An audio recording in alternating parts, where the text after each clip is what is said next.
in the writing game, because I'm there, you know, by myself all the time. I spend a lot of time talking to people that don't exist, you know. So it's actually nice to be able to talk to real people. This is fun. Thanks for coming. What are you doing over? Because you live in Chicago, don't you? Yeah, I live in Chicago. I've been there for 6 years, and I've kind of I always come over at this time of year just to see family and friends and all that, primarily, and catch up, and to get the, you know, I usually go and see my publisher at this time if I've got a book coming out later on in the year. I usually go and see kind of film production people if we've got a film going into production at this time of the year. So basically, I do all that kind of business stuff that sets me up for the year. What's the film?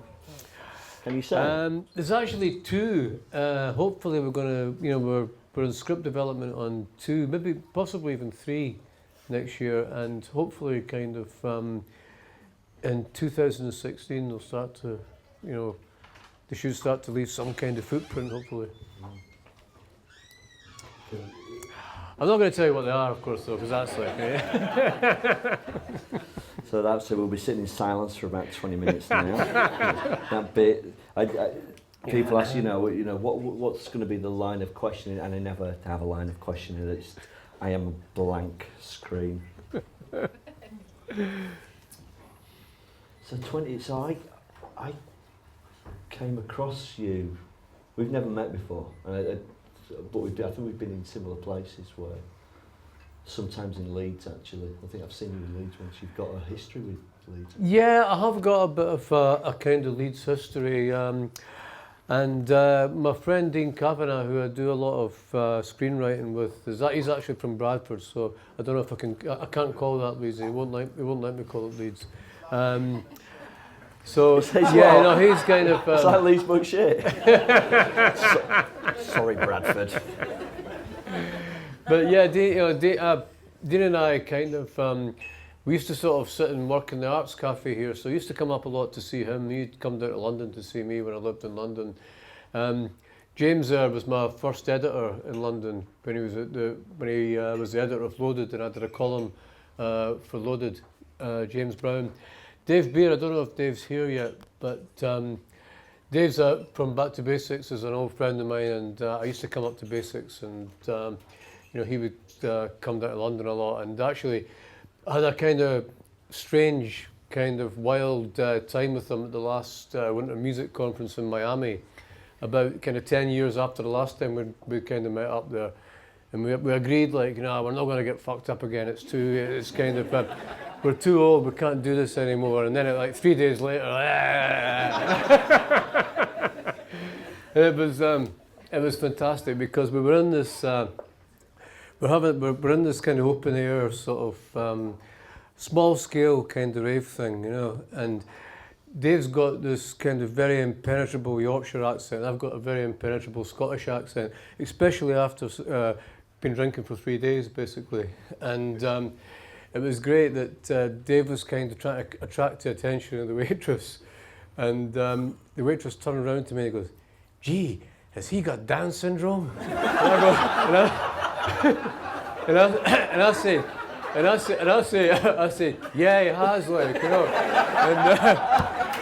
And then I told him this, and he was absolutely enthralled by the idea. So he started playing up and kind of harassing her, and going, so she's giving him she's giving him free drinks and all that kind of stuff, thinking it was something, you know. So yeah, so that was the last time I kind of saw Dave. I spoke to him on the phone a couple of weeks ago. So I don't know if he is here, or is he supposed to be on his way, apparently. We'd know if he was here. You'd hear, yeah. And yeah, so that's also, I was up here working here for a couple of months back in the 90s. We did a play at the West Yorkshire Playhouse called You'll Have Had Your Hole. So I spent a bit of time up here working as well. So that's basically my kind of Leeds connections. Why Chicago? I don't know really. I mean, I kind of got it.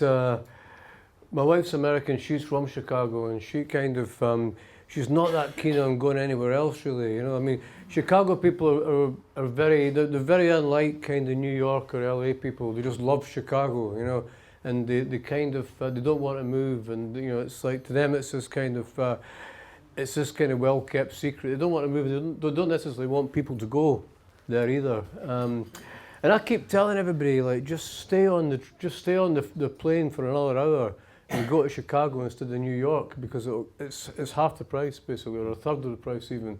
You can stay for ages, and it's got everything New York has got. You know, basically they say it's like it's New York without the assholes.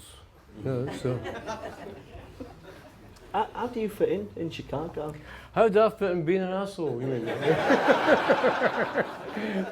That wasn't my line of questioning. However, they've got to import a few, like, you know, to give it. Yeah, I mean, I don't know. I mean, I'm kind of, you know, it's like when, you know, when I can go into a bar in Chicago and I can say to somebody that, you know, my wife doesn't understand me, and it's not a chat-up line, it's just purely descriptive, you know, because nobody understands a word I say there, you know, so it kind of works as well, you know, and it's very, it's very kind of, it's like, we had a few people round a few weeks ago for dinner, and one of my pals, Adam, really nice guy, and the wife said to me, "Look, you've really upset Adam. You have to stop calling him a cunt." And I'm going like, "But I mean it in a nice way, though, you know." But they don't kind of get that. Yeah, they don't really get that. You know, it's like you know, and it's like you know, it's like sort of. I mean, I was trying to explain to them that the only time that you never use the term cunt over in Britain is when you're describing a woman's vagina. You know, that's offensive. But for everything else, it's a generic kind of emphasis. You know, but so eventually, one or two of my pals are kind of are sort of getting that now. You know, they'll say like, they'll say, "Wow, hey, Irvine, you cunts! Yeah, you get up to the bar, you cunt! Hey, what a cunt of a day!" So they're starting to get into it now. You know, so it's my ambition to kind of colonise America with cunts, basically. How's that working out? Is it? Slowly. What was that? Just waiting for Obama to say it. Have you met him? I've not, no. But who have I met that's... I've only met the mayor of Chicago. Like, he was a tiny wee guy, like. Has he said cunt yet? I've not got him to say cunt yet, you know, but I'm working on it. So, in terms of this journey that you've had from that thing, the Trainspotting that blew up over 20 years ago now, I have this idea, and I don't know how correct it is, that Trainspotting came from observations and experiences and stories that you heard. How is it different now? How do you write books now? You know, where do they come from? I think they kind of, I mean, it's very hard to say where anything comes from, really, and I think part of the kind of genius about fiction, the good thing about it is that you never really know the genesis of it, and it's, you know, that makes it really interesting to me, you know. And it's like, and as a writer, you don't really, you know, if you write fiction, you don't really want to know where it comes from, because the last thing you want to be as a fiction writer is to be self-conscious about your processes, because if you are, you never write a sentence. Like, you know, if I kind of, I'll be typing away and, you know, I'll just go into this trance basically, and 30 pages later, there's all this stuff, and I thought, fucking hell, I can't publish this, like, my mother's going to read this, like, you know. So, but you have to kind of get past that, you know, and you know, it's like, and you never really know. I mean, I wrote I've written this, you know, I wrote Trainspotting, was my first book, and, you know, in some ways it feels a very, very personal book. And the last book I wrote, Sex Lives of Siamese Twins, is kind of two young American female narrators. One is an artist and one's a fitness trainer. And I gave it to my wife to read, and she goes, "This is a book that's most like you. You know, these two characters are just you." You know? And I went, fuck, but one's a 30-year-old American fitness trainer and the other one is like a 23-year-old American artist. He goes, no, these two characters are more like your personality, the amalgam of these two characters than any other characters you've ever written. I don't know if that's true or not, but it's interesting. I think everything you do when you're working in any kind of artistic endeavour, it's in some ways a representation of you, in some ways a kind of twisted representation of you. And how much is that creative expression? How is that? How much is that important to you? You know, I mean, is it your life or? Because look, I follow you on Twitter and you've got fucking millions of followers. Well, not millions, but you've got a lot.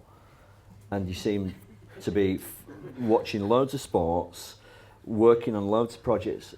You know, I mean. Yeah, I mean, it's. Twitter to me is like it's interesting. When I'm across here, I never really kind of go on it, or very rarely do I go on it. But over there, I'm on it all the time, and I think the reason for that is that it kind of takes away a lot of the kind of burden of exile. Really, you don't, you keep in contact with everybody, and you feel very much connected to the kind of all the different worlds that you've kind of lived through over here. You don't really feel like you've burnt your boats in a way that. So it's made it a lot easier for me. Like kind of social networks in general has made it a lot easier for me to kind of to live so far away. You know, I mean, I've always kind of lived.